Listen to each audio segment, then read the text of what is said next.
Just recently, I helped a client go from 0 to 50,000 views per month on her Pinterest account. And here's how I did it. But also, what I want you to know is that this actually helped drive hundreds of leads and traffic to her website, which ended up generating sales. And that's what it's all about. Because at the end of the day, it's not just about the vanity metrics. It's not about the views and the clicks and the visits.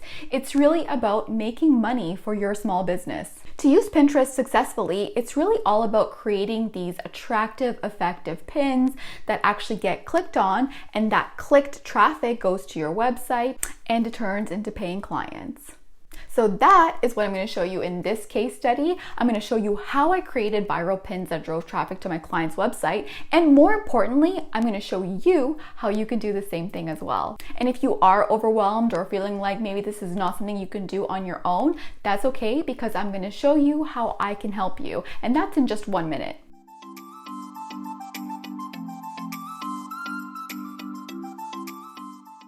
So first, let me show you how several of her pins have gone viral in just under 2 months.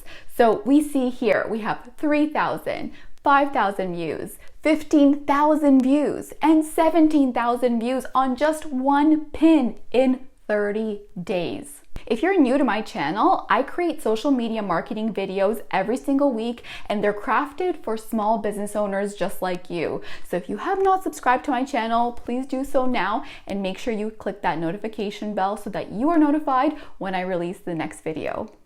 Let's talk about the 7 simple rules when it comes to creating viral pins. Rule number 1 is you don't know what pin is actually going to go viral. So you have to create multiple pins, and I suggest creating anywhere between 5 pins to 10 pins per blog post.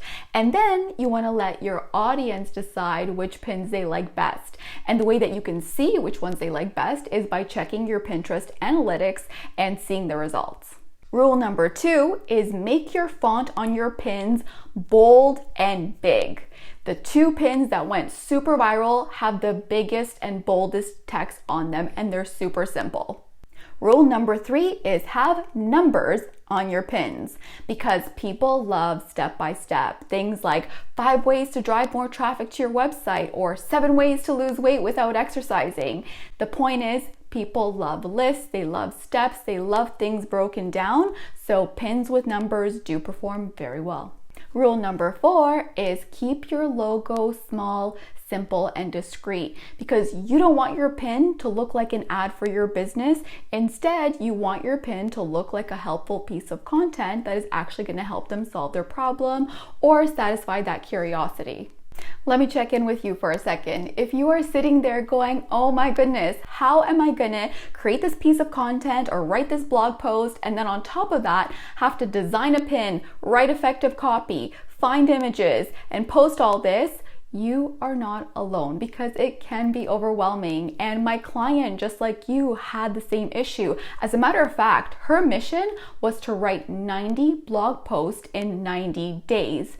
So what did she do? She does what every smart business owner does, is she outsourced, and she hired me to do her pins for her. So if you want to hire me to do your pins for you, you can do that. I'm going to leave a description down below on some more information and ways that you can contact me.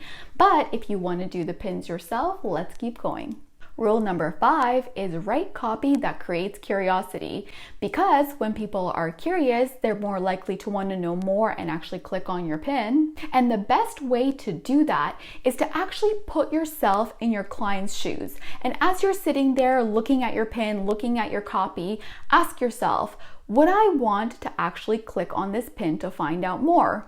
If the answer is yes, congratulations, you've created a fantastic pin. And if the answer is no, you might want to get back to the drawing board and try again. Rule number 6 is your pins have to be pretty. So you have to use professional images. You have to use fonts that actually complement each other and go well together. And so if your pins are ugly, I'm so sorry, but the truth is nobody's going to save it, no one's going to want to repin it, and no one is going to want to click on it. Sorry, that's the truth. Rule number 7 is don't copy other people's pins. I can't tell you how many times I actually see that.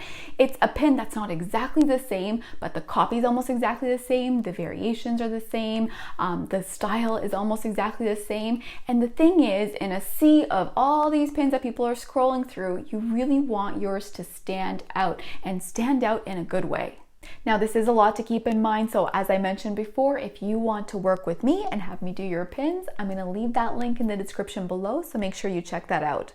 Also, please subscribe for more weekly social media marketing videos. For the next video on Pinterest marketing, you can click right over here, and I'll see you in the next one. Bye for now.